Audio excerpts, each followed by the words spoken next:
कक्षा 12 के मेरे प्यारे विद्यार्थियों, बहुत बहुत स्वागत है आप लोगों का आज के इस नए वीडियो में। मेरे प्यारे विद्यार्थियों, हम लोग देखते हैं कक्षा 12 विषय हिंदी साहित्य, और हिंदी साहित्य में आज हम लोग पाठ बाजार दर्शन की बात कर रहे हैं। मेरे प्यारे विद्यार्थियों, बाजार दर्शन, ये बाजार दर्शन पाठ के जो लेखक हैं वो हैं जैनेंद्र कुमार। सबसे बड़ी बात, सबसे पहला क्वेश्चन हमारे सामने ये आता है कि अगर हम जिस पाठ को पढ़ रहे हैं, यद्यपि ये गद्य की विधा है, गद्य और पद्य आप समझते हैं, गद्य कहानी, निबंध, उपन्यास, ये सब जो हैं गद्य में, खड़ी बोली गद्य में लिखे गए गद्य हैं, और कविता, छंद, सोरठा, दोहा इत्यादि सीमाओं में बंधे हुई जो रचना होती है, काव्यगत रचना, उसे हम पद्य कहते हैं। तो गद्य में भी वो गद्य का कौन सा रूप है, ये सबसे बड़ा प्रश्न आता है। तो ये पहला प्रश्न, इसका उत्तर आप यहाँ क्या लिखेंगे? ये जो बाजार दर्शन है वो एक निबंध है, निबंध, व्याख्यात्मक और वैचारिक निबंध है, विचार किया गया है, निबंध है।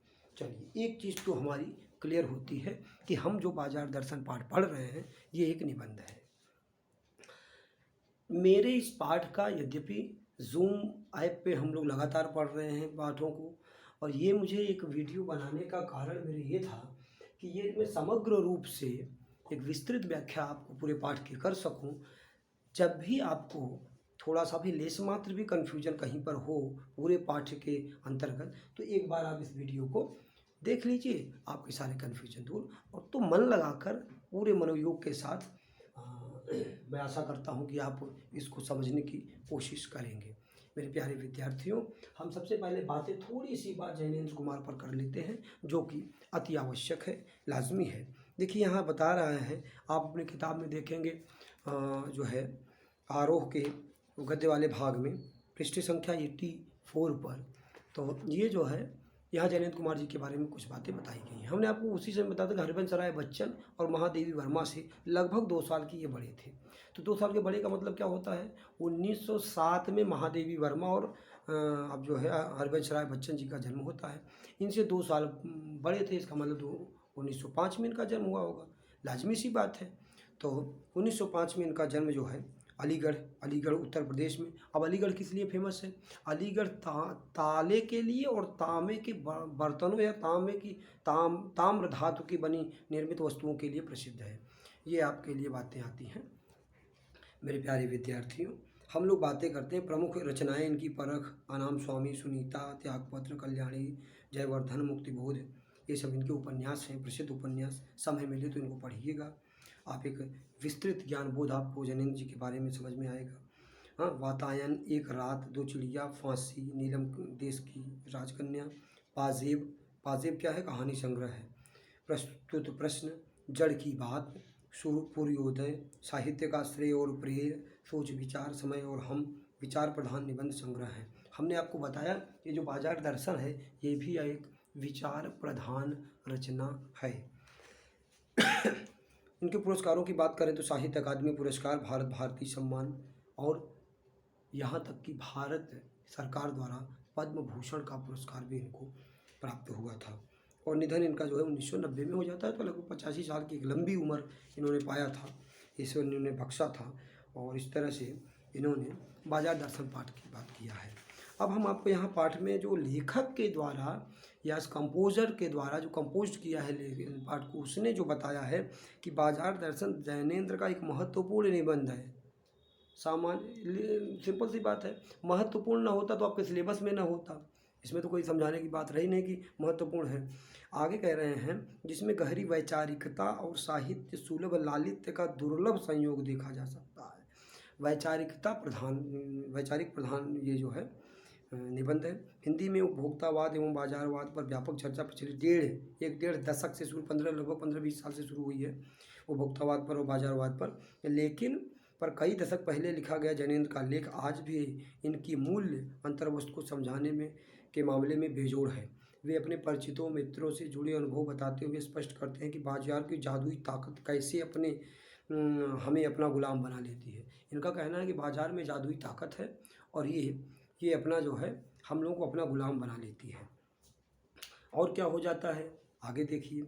लेकिन अगर हम ज़रूरत को तय कर बाजार में जाने के बजाय उसकी चमक दमक में फंस गए तो वह असंतोष, तृष्णा और ईर्ष्या से घायल कर हमें सदा के लिए बेकार बना दे सकता है। इस मूल भाव को जैनेंद्र कुमार ने भांति भांति से समझाने की कोशिश किया है, कहीं दार्शनिक अंदाज में तो कहीं किस्सा गोई की तरह। इसी क्रम में केवल बाजार का पोषण करने वाले अर्थशास्त्र को उन्होंने अनीति शास्त्र बताया है। मेरी बात कहने का मतलब है कि यहाँ पाठ्य पुस्तक में आपको क्या दिया गया है, पाठ की वस्तुएं क्या है, पाठ के मूल बातें क्या हैं, इस पर चर्चा बहुत ज़्यादा न करके हम निष्कर्ष रूप में आपके लिए कम से कम ये 1 2 3 4 और ये 5 6 7 पॉइंट हमने बनाया है। 7 I have 7 points for describe this lesson. My dear student, you can look here carefully. हमने ये 7 पॉइंट्स आपको पाठ को समझाने के लिए और अच्छे से बताने के लिए हमने बनाया है। आप यहाँ देख सकते हैं ये विशेष की बात जो है कि प्रस्तुत निबंध में पता चला हमने पाठ को पूरा का पूरा पढ़ लिया, हमने इसलिए पीडीएफ में दिया है। अब इसको मैं पीडीएफ में भेज भी दूंगा, आप इसको नोट कर लीजिएगा, ध्यान में रख लीजिएगा। आने वाला समय बोर्ड एग्जाम का रहेगा, जो भी पाठ आपको पढ़ाए जा रहे हैं, समझाए जा रहे हैं, इनका अपनी एक वैल्यू होती है। यद्यपि आप सब लोग बहुत ध्यान से पढ़ते हो, बहुत अच्छे से पढ़ते हो, लेकिन क्लास 12th है, एक्स्ट्रा केयरफुल रहने की आपको ज़रूरत है हर पाठ और हर पाठ्यक्रम के संबंध में बारे में। हम लोग यहाँ बातें कर रहे हैं कि हमने एक निष्कर्ष निकालने की कोशिश किया कि पूरे के पूरे पाठ में, पूरे के पूरे लेसन में ये जो बाजार दर्शन आपका पाठ है, बाजार दर्शन पाठ के निष्कर्ष की बात करें अगर, कम शब्दों में पूरी की पूरी बात अगर समझाने की कोशिश करें कि इतने बड़े निबंध में लेखक जैनेंद्र कुमार ने वास्तव में क्या message, what the message of lesson, अगर हम बात करें what the message of lesson, तो मैसेज जितना छोटा रहेगा उतना ही प्रभावी होता है। मैंने भी वही कोशिश किया कि मैसेज को सबसे छोटा बनाने की कोशिश किया है। प्रस्तुत निबंध, लाजमी सी बात है, निबंध है तो निबंध ही कहेंगे। निबंध में बाजार के उपयोग, क्या करके, बाजार के उपयोग, सदुपयोग, दुरुपयोग। तो सदुपयोग माने अच्छा प्रयोग, दुरुपयोग माने गलत प्रयोग, और उपयोग, तीनों शब्दों के मीन्स मतलब आप समझते हैं। पर सूक्ष्म चिंतन प्रकट किया गया है, मतलब आप अगर ध्यान से पाठ को पढ़ोगे तो यहाँ पर आपको इस निबंध में बाजार का उपयोग पर भी चर्चा की गई है, बाजार के सदुपयोग पर भी चर्चा की गई है, और बाजार के दुरुपयोग पर भी चर्चा की गई है। लिहाजा कोई कन्फ्यूजन आपको नहीं होगा। पाठ को अगर ध्यान से पूरा समझेंगे तो पाठ के अंत में आपको सारी चीज़ें स्पष्ट हो जाएंगी। दूसरे शब्दों में निष्कर्षतः लेखक कहना चाहता है कि वास्तव में फाइनली क्या कहना चाहता है राइटर, फाइनली राइटर कहना चाहता है कि बाजार मनुष्य की आवश्यकता पूर्ति का साधन है। जो नेसेसरीज हैं, कंपल्सरी नेसेसरीज जो हैं, जो आवश्यकताएं हैं, उनको उनके पूर्ति, उनकी आवश्यकता जो नेसेसरीज हैं उनकी पूर्ति का साधन है, न कि शोषण, दिखावे या अहम पूर्ति का।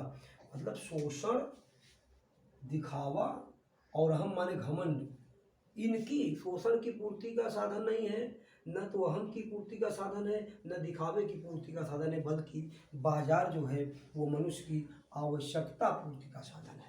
ये फाइनली मैसेज आपको दिया जा रहा है। अब यहाँ लेखक ये समझाता है कि if you are going to market, आज यदि आप मार्केट जा रहे हो, बाजार जा रहे हो, किस मेंटेलिटी, किस विचार, किस भावना के साथ आपको बाजार जाना है। बाजार जाने वाले लोग, जो कस्टमर्स हैं, जो लोग, सामान्य लोग हैं, किन किन मेंटेलिटी के साथ बाजार जाते हैं, कैसी कैसी परिस्थितियां पैदा होती हैं, ये सारी बातें आपको यहाँ विस्तृत बताई गई हैं। पाठ का अंतिम अंश, अंतिम पैराग्राफ जो आपको बचा हुआ है, जिसको हम अभी चर्चा आपसे करेंगे, लेकिन इसके पहले आप लोग चीज़ों को समझने की कोशिश कीजिए। हम लोग देखते हैं मित्र द्वारा फालतू खरीद। देखिए पहला पॉइंट, जैसे आप पाठ को शुरू करेंगे, हम आपको किताब से नहीं कुछ बता रहे हैं, किताब आपके पास है, हमने आपको वीडियो कॉन्फ्रेंसिंग के माध्यम से, हमने आपको जूम ऐप के माध्यम से हमने आपको पढ़ाया है, बताया है। अंतिम पैराग्राफ जो बचा वो मैं अभी पढ़ा दूंगा। मैं आपको यहाँ निष्कर्ष बता रहा हूँ हर पैराग्राफ को, पूरे पाठ का, पूरे लेसन का, उसको हमने हेडिंग में बनाया हुआ है, क्योंकि एक एक चीज़ आप समझेंगे। जैसे मित्र द्वारा फालतू खरीद, तो जैसे ही पाठ शुरू होता है लेखक अपने एक मित्र के बारे में बताता है कि मेरे एक मित्र सामान्य सी कोई चीज़ कोई चीज़ का नाम नहीं लिया, तो हमने अपनी तरफ से हमने कहा चाय की पत्ती लेने मान लीजिए गए होंगे, सामान्य सी एक चीज़ लेने जाते हैं मार्केट, और पति पत्नी दोनों जाते हैं साथ में, और जब आते हैं तो लदे फंदे एकदम से, हाँ, वजन शरीर के साथ, और लड़खड़ाते आते हैं, गिरते पड़ते, मुझे मालूम नहीं, लेकिन सामान बहुत ज़्यादा रहता है, दोनों हाथ भरे रहते हैं। ये स्थिति है फालतू खरीद की। जब चर्चा लेखक करता है कि what's are you doing, what's happen, ऐसा क्या हो गया, तुम एकदम से लदे फने आ गए थे, चाय की पत्ती ले तो पॉकेट में भी आ सकती थी इधर। तो उन्होंने सीधे सीधे आरोप लगा दिया कि यार तुम जानते हो, जैसा कि महिलाओं के बारे में फेमस है, प्रसिद्ध है, ये मार्केटिंग करती ही हैं, इनको ये बाजार पहुँच बढ़ जाएँ, ये ऊटपटांग की चीज़ें जो है बात को काटने के लिए, या अपनी टोपी दूसरे के साथ पहनाने के लिए लेखक के मित्र जो है इस तरह की बातें करते हैं। लेकिन लेखक क्या बताता है, निष्कर्ष क्या बताता है कि ऐसा कुछ भी नहीं है। पत्नी के ऊपर आरोप लगा देना या उसको आरोपित कर देना कि वो चीज़ों को खरीदने में उनका जो है हाथ है, तो ऐसा कुछ नहीं है। ये जो है, जो बेसिकली बात थी वो ये थी, लेखक ने यही बात बताया कि इसमें जो पॉइंट है, इसमें जो बात है, उसमें ये है, हकीकत ये है कि ये जो है ये पावर ऑफ पॉकेट का खेल है। जेब में पैसे थे, स्टेटस था, वहाँ पर गए और चीज़ें खरीदना चालू हो गई। ये हुआ क्या कि मित्र द्वारा फालतू की खरीद इन्होंने किया, क्योंकि माइंड सेटअप इनका कुछ था ही नहीं, क्या लेना क्या नहीं, पत्नी को ले घुमाने चल दिए, चाय की पत्ती हल्की सी कोई एक चीज़ लेने, और वहाँ गए तो पॉकेट में इनके जो है जो मनी थी, जो पैसा था वो बहुत ज़्यादा था। और दूसरा पॉइंट आता है बाजार का आकर्षण। अब यहाँ पर यही चीज़ लेखक सिद्ध करना चाहता है अपने लेख में कि ये जो बाजार का आकर्षण है वो हमें आकर्षित करता है। बाजार में इतनी ताकत, इसीलिए तो तमाम एडवर्टाइज वगैरह जो है, आप जैसा कि क्लास 10th में विज्ञापन लेखन भी पढ़े हैं, आप जानते हैं एडवर्टीजमेंट जो इसीलिए किया जाता है। और बाज़ारों में आप जाएंगे, दुकान को देखेंगे, रेडी वाले बेचारे जगह नहीं पाते हैं बड़ी बड़ी दुकानों के सामने, इतना जगह ईश्वर ने उनको दिया हुआ है, इसके बाद भी वो जब तक सड़क तक ना आ जाए उनका प्रदर्शन, उनकी चकाचौंध की चीज़ें, तब तक वो सबसे वीआईपी चीज़ें जो होंगी, जो ज़्यादा आकर्षित करने वाली, वही सबसे बाहर टांग देते हैं, दिखा देते हैं। तो ये होता है बाजार का आकर्षण। ये बाजार अपनी ओर हमको खींचता है, कस्टमर्स को खींचता है, जाने वालों को खींचता है, और कैसे लोगों को खींचता है इसकी बात अभी आगे लेखक समझाएगा। तीसरा पॉइंट आता है दूसरे मित्र का अनुभव। अब देखो, दूसरा एक इनका लेखक का मित्र, उसके बारे में भी बताते हैं कि सारे खरीदार जो हैं, सारे कस्टमर्स जो हैं, वो सब के सब हमारे इन्हीं मित्र की तरह नहीं होते हैं। जैसा कि पहला मित्र इनका था, इनका पहला मित्र क्या था, लेने कुछ नहीं गया था, एक छोटी सी चीज़ लेने गया था और लद फंद के आया, मतलब बहुत ज़्यादा लाद फांद के बहुत ज़्यादा सामान लेके आया। दूसरे मित्र जो इनके थे वो दोपहर से बाजार गए, दोपहर से बाजार गए और शाम हो गई बाजार से जब वापस आए तो खाली हाथ आए।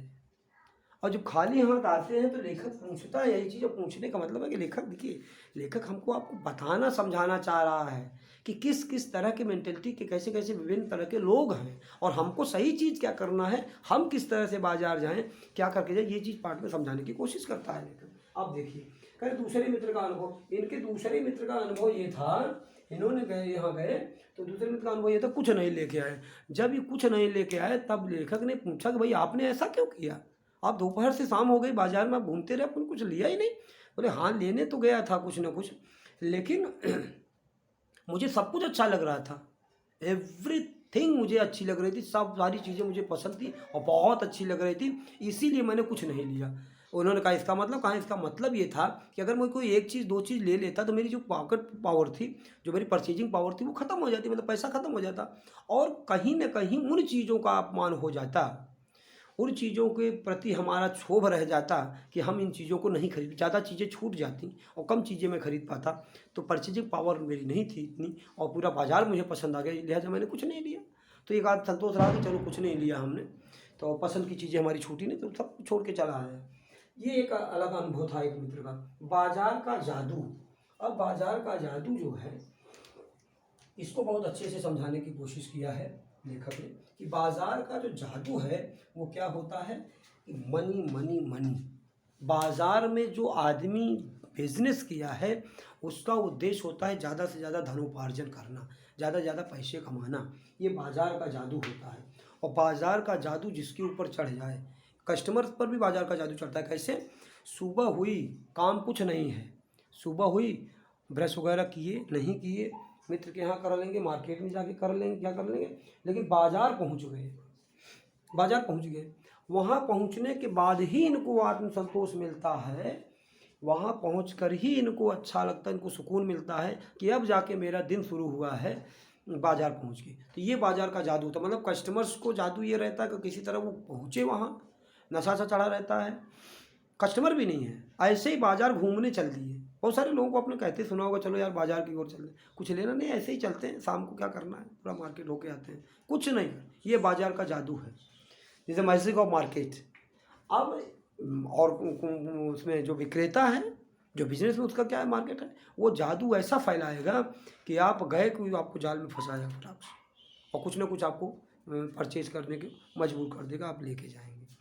आगे देखिए, खाली मन और बंद मन, ये सबसे बड़ी बात पूरे पाठ में, जो सबसे बड़ा पॉइंट यहाँ पर आया है भगत के बाद। भगत भी अभी आएंगे, यहाँ भगत के बारे में चर्चा करेंगे। खाली मन और बंद मन, ये सबसे टिपिकल पार्ट है इस लेसन का। अगर खाली मन और बंद मन को आपने समझ लिया तो ये चीज़ें आपको जो है पाठ आपको बहुत ईजी हो जाएगा, बहुत अच्छे से आप समझ लेंगे। यहाँ खाली मन और बंद मन दोनों में डिफरेंट है, दोनों को समझने की कोशिश कीजिए। मन खाली रह नहीं सकता, मन खाली रह नहीं सकता, कुछ ना कुछ मन में जरूर रहेगा।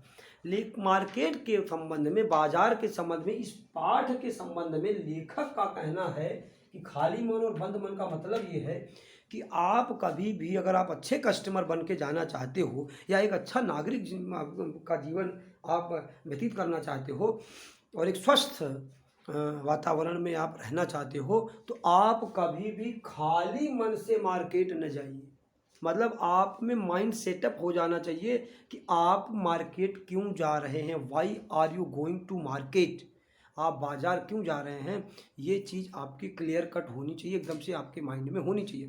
और जब ये चीज़ आपके दिमाग में आ जाए, जब ये चीज़ आपके दिमाग में आ जाए, तो यहीं आपका मन जो है वो बंद हो जाना चाहिए, इसी पर आपका मन जो है बंद हो जाना चाहिए। कब? जब खाली मन आप मार्केट कभी मत जाइए।